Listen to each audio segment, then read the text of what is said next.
So you got overlooked during the belt promotion. Bummer.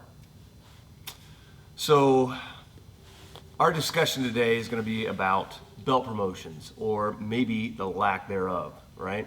So you're progressing along, say you're 4-stripe white belt, you've been training for a year or two, you're feeling pretty awesome, tapping out blue belts. Belt promotion comes around, people are getting out belts, and they're like, oh, it's my day, and they pass right by you. It's a very, very common experience. A lot of people have had this experience. I'll tell you my story a little bit. Mike will tell you his. So I'm a white belt. I've been training for a year and a half, 2 years, something like that. Gracie seminar, okay? At the time in the Midwest, I mean, you were lucky to see a black belt.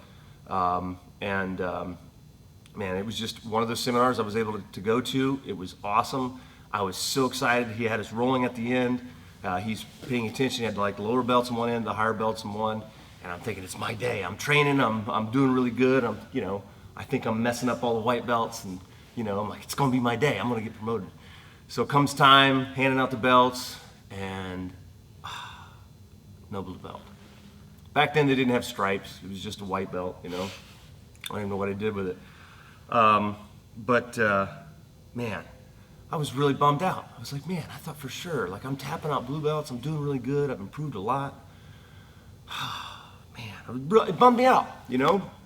I was still young, and I had this expectation in my mind, and I was bummed for about a day and a half, 2 days. And then I realized, what am I really doing this for? I don't care. Like, it doesn't make me any better than the day before. It's a recognition, and it's a really powerful motivator in Jiu-Jitsu. But yeah, it wasn't my day, and that's okay. The funny thing, looking back now, is white belt me thought I knew what a blue belt was. What am I supposed to do?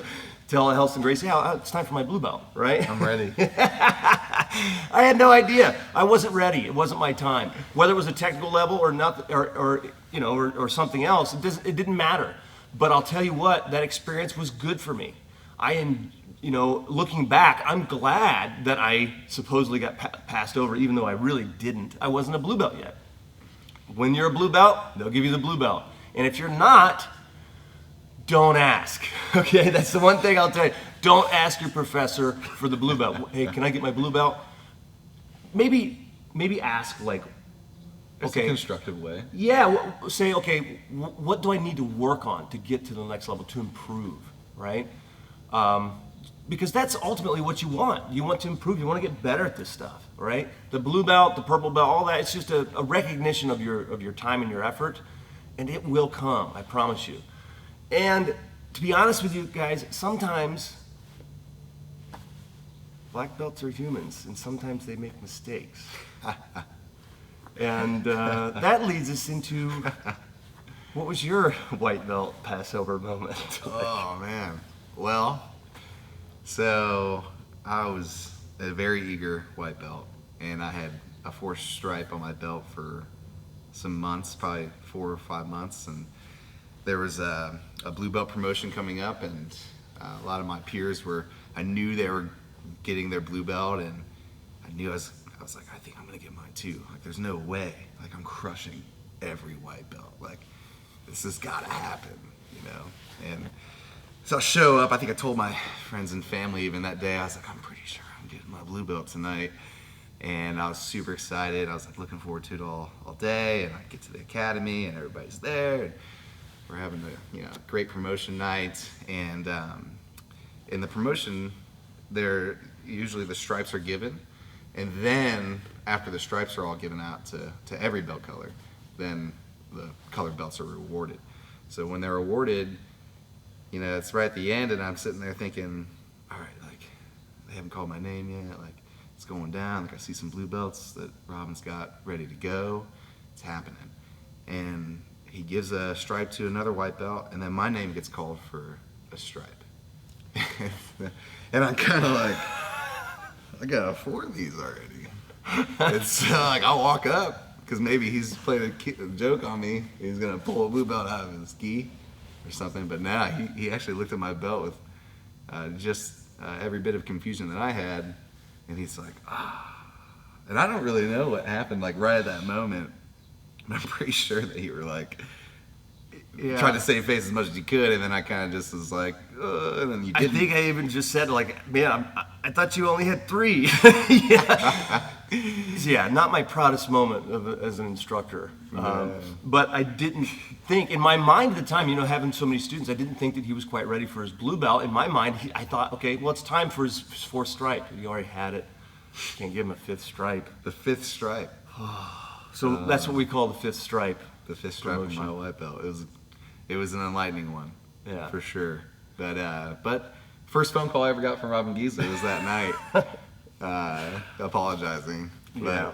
But the coolest part is that just like you were saying, I mean, I had all these expectations, and I was very much looking forward to receiving my blue belt. And I was like, but like you said, I thought I was a blue belt. Like in my mind, I was like, there's what white belt in here is gonna put the test on me. But I ended up.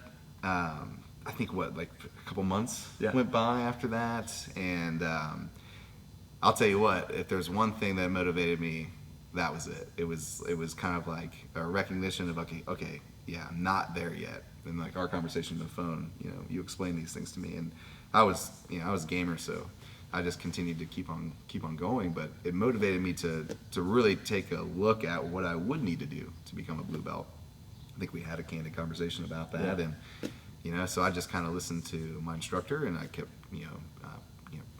being persistent and persevere through that. And a couple months later, I think there was just like it was a really heavy mat that night, and I was rolling with somebody, and then everybody got done rolling, and then you called everyone's attention, and you're like, Mike's a blue belt.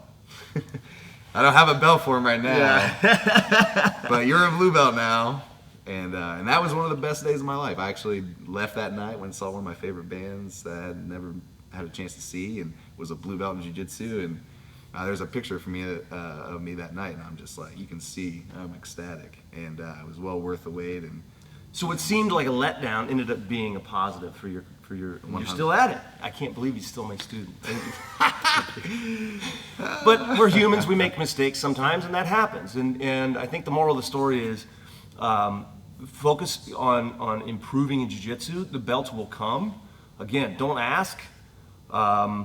You can ask certain things like again, what is it I can do to improve, coach? Where do I need work? Those are all positive things. So, really, what it comes down to is how you react to these situations, how you deal with the adversity of training ups and downs. And just understanding the process, it'll come. Just keep training, and you'll get through it. You'll get your belt. I'm sure everybody can achieve, great things in jiu-jitsu. So keep doing your best. Keep at it, and stop saying "os." Or 1, 2, 3. Keep training, guys. Hickson didn't clap. That's right. Keep training, and the belt will come. Very much will.